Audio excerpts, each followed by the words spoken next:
और आइए अब बात करते हैं आम बजट में कैपिटल गेन स्ट्रक्चर में हुए बदलाव की, जिसने टैक्स पेयर्स को असमंजस में डाल दिया है। इंडेक्सेशन बेनिफिट खत्म होने से भविष्य में आपकी जेब के साथ रियल एस्टेट सेक्टर पर क्या असर पड़ने वाला है और क्या पुरानी अचल संपत्तियों को बेचना आपके लिए महंगा पड़ेगा, समझिए इस रिपोर्ट में।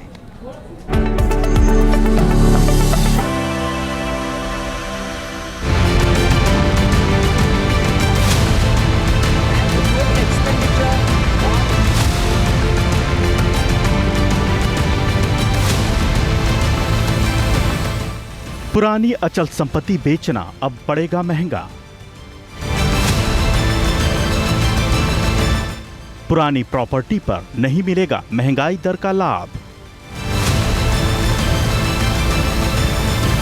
प्रॉपर्टी बेचने पर अब सरकार को देना पड़ेगा ज्यादा टैक्स।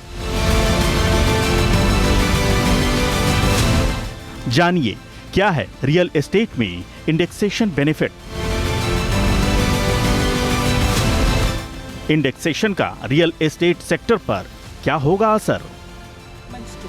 23 जुलाई को वित्त मंत्री निर्मला सीतारमण ने आम बजट पेश करते वक्त न्यू टैक्स रिजीम के तहत बड़ी छूट देने का ऐलान कर लोगों को बड़ी सौगात दी थी।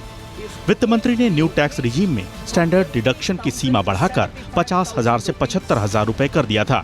आम बजट 2024-25 में कैपिटल गेन स्ट्रक्चर में भी वित्त मंत्री ने कई तरह के बदलाव किए हैं, जिसमें रियल एस्टेट में इंडेक्सेशन बेनिफिट हटाने का फैसला भी शामिल है, जिसका असर भविष्य में लोगों की जेब के साथ रियल एस्टेट सेक्टर पर भी पड़ने वाला है। इंडेक्सेशन बेनिफिट में बदलाव से 2001 के बाद खरीदी गई प्रॉपर्टी या विरासत में मिली संपत्ति बेचने पर बढ़ती महंगाई दर का लाभ नहीं मिलेगा और सरकार को टैक्स भी ज्यादा देना पड़ सकता है।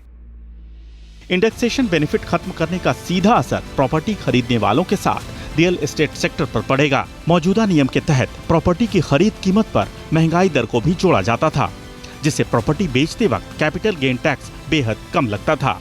कई बार तो सीजीटी 0 हो जाने का लाभ प्रॉपर्टी बेचने वालों को टैक्स बेनिफिट के रूप में मिलता था। इंडेक्सेशन हटाने से असली खरीद कीमत के हिसाब से टैक्स लगेगा, जिसके चलते संपत्ति बेचने पर ज्यादा टैक्स देना पड़ेगा और आपको इंडेक्सेशन का बेनिफिट नहीं मिलेगा।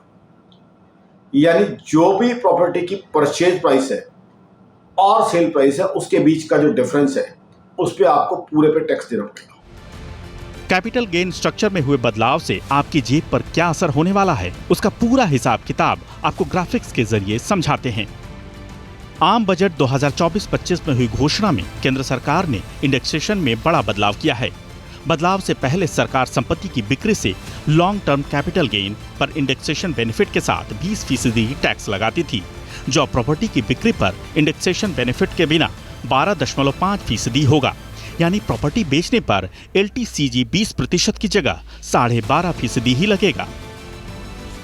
इंडेक्सेशन बेनिफिट खत्म होने का असर सीधा लोगों की जेब के साथ ही रियल एस्टेट सेक्टर पर भी भविष्य में कैसे पड़ेगा, अब वो जान लीजिए। अगर कोई टैक्स पेयर 1 लाख रुपए में कोई प्रॉपर्टी बेचता है जिसकी पुरानी कीमत 20,000 रुपए थी और इंडेक्सेशन बेनिफिट जोड़ने पर कुल लागत 40,000 रुपए हुई, जो मौजूदा टैक्स सिस्टम में 60,000 रुपए की जगह इंडेक्सेशन बेनिफिट के बिना कैपिटल गेन 80,000 लगेगा। यानी टैक्स पेयर को कैपिटल गेन टैक्स में छूट के लिए नई प्रॉपर्टी में 80,000 का निवेश करना पड़ेगा। इंडेक्सेशन फैक्टर प्रॉपर्टी की खरीद लागत को बढ़ाने के साथ संपत्तियों की महंगाई के प्रभाव को बेअसर कर सकता है। नए नियम के तहत अगर प्रॉपर्टी की कीमत महंगाई दर से अधिक बढ़ जाती है, तब टैक्स हर मामले पर अलग अलग देना होगा। जिन लोगों की प्रॉपर्टी मात्र उतनी या उतने के करीब ही बढ़ी है जितनी इन्फ्लेशन है, जितनी महंगाई बढ़ी है कॉस्ट इंडेक्स के हिसाब से, उन लोगों की टैक्स लायबिलिटी बढ़ जाएगी। तो उन लोगों के लिए ये नई प्रोविजन फायदे का सौदा नहीं होगा। कैपिटल गेन स्ट्रक्चर में बदलाव कर सरकार ने टैक्स पेयर्स का कंफ्यूजन बढ़ा दिया है। हालांकि सरकार ने 2001 से पहले खरीदी गई या विरासत में मिली संपत्तियों पर इंडेक्सेशन बेनिफिट का लाभ बरकरार रखा है। Team news nation. News nation अब व्हाट्सएप पर खबरों की ताजा अपडेट के लिए न्यूज नेशन के इस QR कोड को स्कैन करें।